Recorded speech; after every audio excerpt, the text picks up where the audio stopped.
Hey, welcome back, everyone. It's another episode of the House Husband Diaries. I'm going to move over here for this episode. And today, I want to talk about, I got the lighting a little crazy. It's not very bright outside, and so my lighting isn't professional, and it kind of bothers me.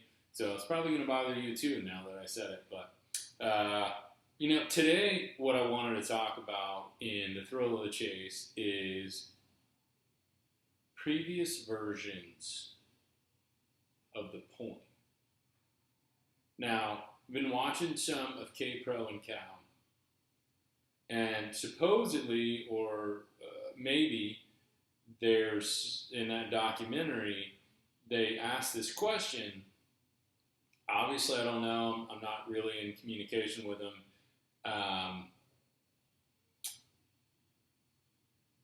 They supposedly asked this question, or maybe they did. I'm not really sure. I haven't asked. But if multiple people, and those multiple people that I know of are Douglas Preston, who they interviewed and they've shown some clips, and then K-Pro talks about one of Forrest's cousins up in West Yellowstone. So at least two people, at the minimum, have seen a previous version of the poem and deemed the previous version or versions of the poem, characterized them as too easy, i.e., we can get either within 200 to 500 feet of the treasure chest immediately, or we can find the treasure chest. Like, it's right there. That's too easy. Not really sure exactly what too easy means, but my guess is that if, 5 people were led to, it was too easy to get right to within a couple hundred feet, it doesn't take very many people to start scouring a certain area, and then something will be found. So, one, if multiple people have seen previous versions of this poem and deemed it too easy, why have they not found the chest? What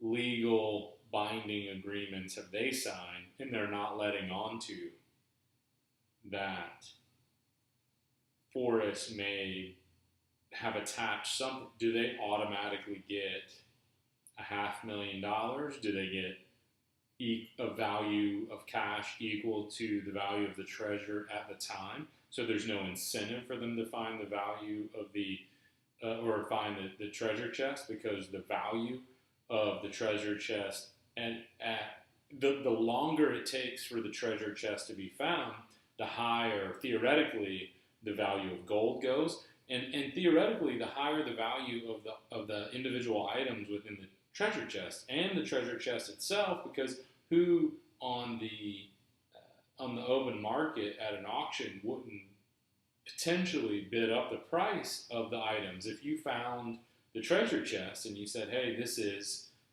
Forrest Fenn's treasure. I found it," and you said once it became yours, whatever, who knows what that is? That might be another episode. Maybe you say, "Hey, this is cool and all, but I'm going to take my favorite piece or my favorite dozen pieces out of this treasure chest, and I'm going to auction off the rest." And who's to say that you wouldn't get double or triple the actual value of the pieces, because it's part of Forrest Fenn's trove? And so many thousands of people are looking for this thing, and they don't. When it's over, nobody wants it to be done. The thrill of the chase, and I think there's probably thousands of people out there, at least hundreds, that would be willing to pay for a piece of that treasure, so that they could say, "This is a piece of that treasure. I spent all of these hours, I spent all of these weeks, I spent all of these months, I spent all of these years looking for Forrest Fenn's treasure, and this is a piece of that treasure." So even though the value may be $2 million or $3 million or whatever, the value may be double or triple that if you go to auction and you say, you know, this is Forrest Fenn's treasure. I found it, but you can have a piece of it. And if you just, you know, whatever, bid it up.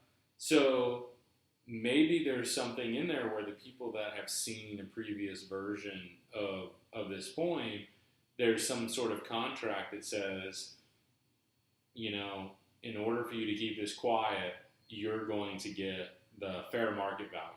Because obviously the auction can run it up and nobody knows what that is. But you'll get the fair market value of whatever the value of the treasure was at the time of hiding.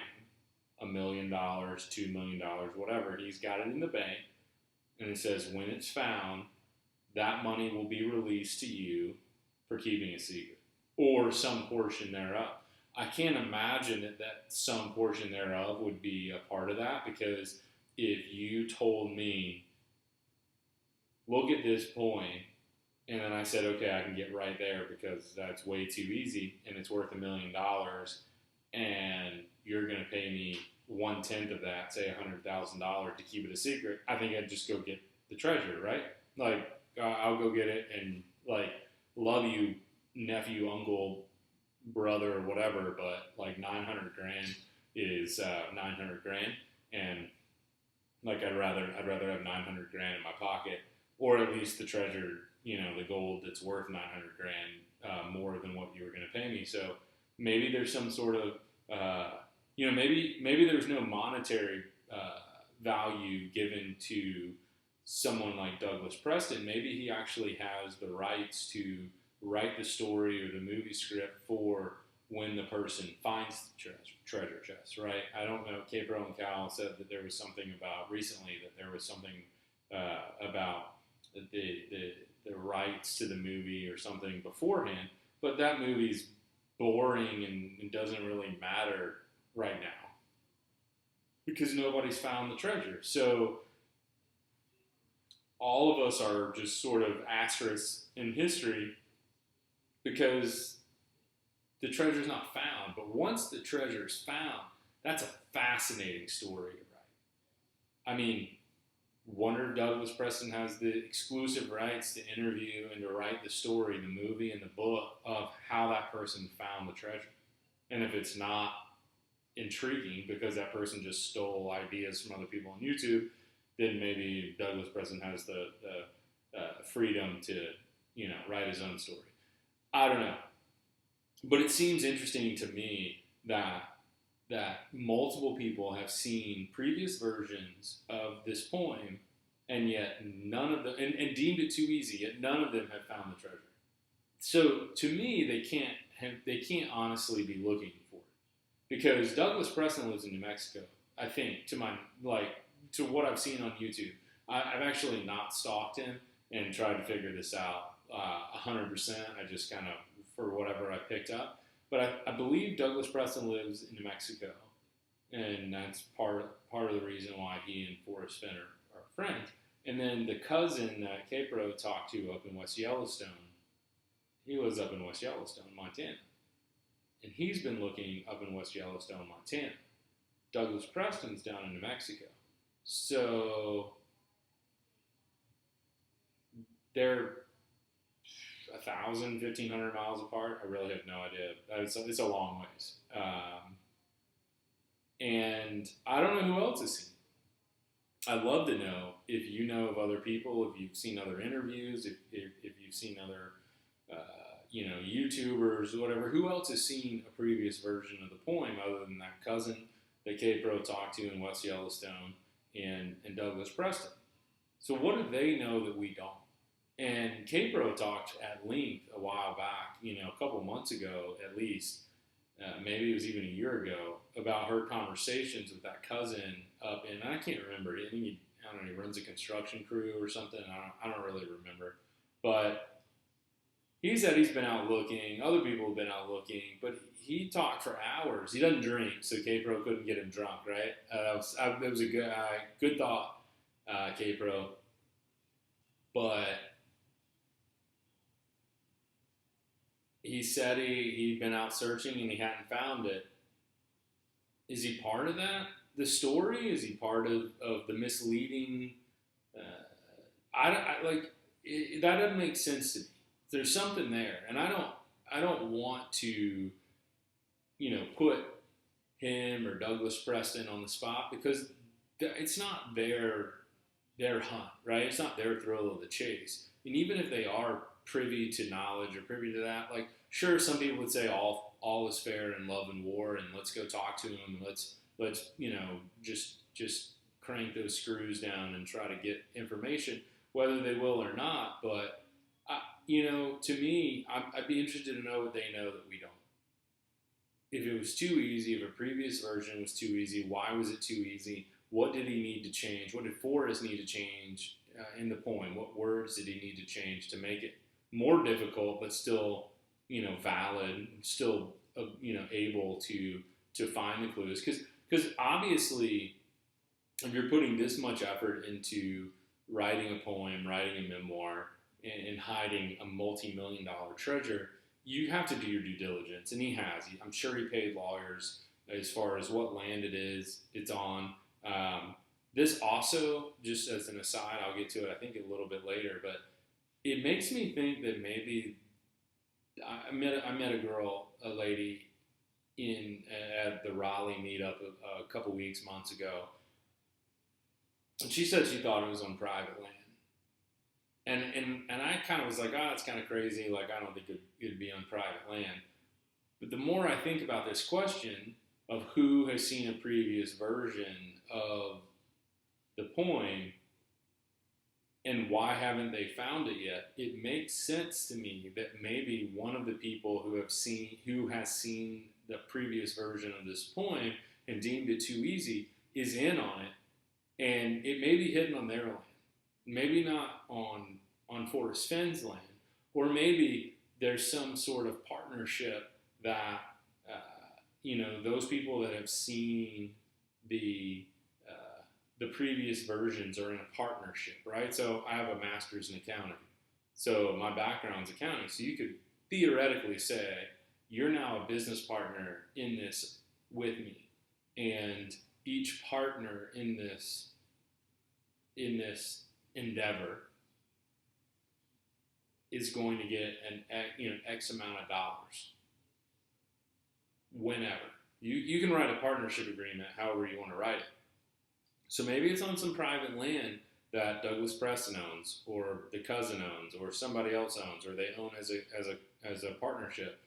And once the treasure is found, then there's something that's released to those people for keeping a secret, and it has to be worth something. Maybe it's not just monetary. Maybe there's a prized possession that Forrest has, some Native American history, something that Douglas Preston would like to have or would like to share. To his, I don't even know if he has kids. I don't know anything about Douglas Preston. I've never read any of his books to my knowledge. Who knows? I mean, there could be so many different ways and so many different things that ignite someone's passion. So it's just interesting to me that multiple people over hundreds and thousands of miles have seen a previous version, have deemed it too easy, and none of those people have found the treasure. So something's off there.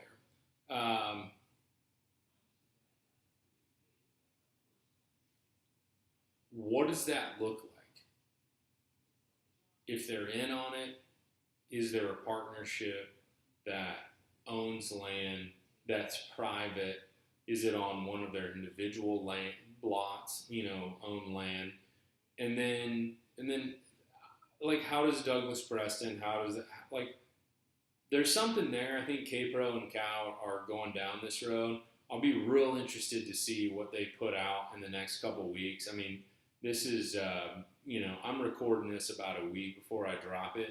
So I don't know if any information is going to come out between now and then. But it's fascinating to me, and I really like that train of thought that you guys are going down, Mike and Christy, of how does Douglas Preston fit into it? How does the cousin fit into it? There's something there. I would really like to solve this poem in this riddle based off of the book and the poem. I don't want to try to break, just me personally. Like, I don't want to try to break Douglas Preston or the cousin or somebody else and go, haha, like I came at it from a different angle. I don't have a problem if you do. I'm just saying, for me, I would like to spar intellectually with Forrest and try to figure it out. Like, I would like to match wits and see if I can figure out what Forrest was trying to say. And if I could figure out those clues, that would make me feel like I had earned the prize, not gone about it some other way. Totally fine if you do. Doesn't bother me a bit. It's just this part of my game. I mean, like I said in a previous video, the fellow from Japan, the guy from Japan said, like, he doesn't want people giving away clues or thoughts or whatever, because that somehow makes it disingenuous. So, I mean, we all have our boundaries and how we want this search to go. But I think the question of who has seen the previous version of the poem and how Forrest got feedback and dialed in this poem over the years. It wasn't just him. There's something else there, and maybe it helps somebody crack the code. Maybe it helps somebody crack a solve. And I would love to hear it. I literally cannot wait for the day. I've been watching this passively for about 2 years, and now I'm just getting involved in it. And I really 100% was scared to death of entering this thing and putting videos out over the last year and a half, 2 years. Because I assumed as soon as I started putting out videos, it would be found. Or it had already been found, and then I start putting out videos, and people were like, why are you putting out videos for clue number 1? Because it's already been found. But it hasn't been found. And I really, truly don't believe that this is a hoax. I think he did it. And he's a crazy dude, and in a loving sort of way. And I like that. I think it's great. So now the question is, can we find it? Can we figure it out? Like, I don't think it's hot springs, random whatever. I don't think it's random creeks and canyons. I just don't think it's random. I think it's really specific, and I think we're just all missing it. And I hope that me talking about it, other people talking about it, we get together, we start, batting it around. I'd love to have another Raleigh meetup and just start going, hey man, like, nobody's finding this thing. I can't do it alone. I know you need legal help and stuff. You gotta, if we do find it, there's going to be lawsuits. I hate lawsuits. I think we're way too litigious a society. So, like, I just want to see it found. I really, like, I think K-Pro said she just wants a frog or something. Like, I don't even know what's in the treasure chest. There's a frog. There's some bracelet that Forrest wants back. There's, like, double eagles. I don't even know. Like, I'm not a coin collector. Like gold nuggets, gold dust. I mean, I don't even know. I'm more in this because I think it's fascinating. I think it's intellectually challenging. I think this guy's neat. I think it's a different sort of take on the world and just giving back in a different way and giving all of us a chance to have the thrill of the chase. And that's fascinating and it's fun to me. And I think when I don't know at what age the world crept in and it became less fun, but this is fun. This brings back, memories of childhood. It brings back the imagination and just the playfulness. And I love that. I think it's great. And that's why part of the reason why I'm doing this for, a couple of days a week with the House Husband Diaries is because it's fascinating. It's fun. There's a community around it.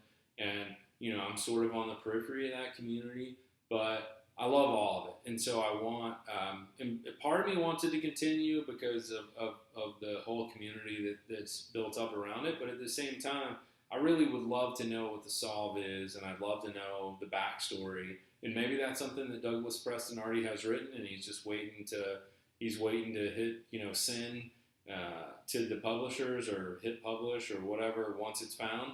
or he has a few last interviews to do. But I'd really, really love to know what your thoughts are on the people that have seen a previous version of the poem, how they deemed it too easy, and why they haven't found it.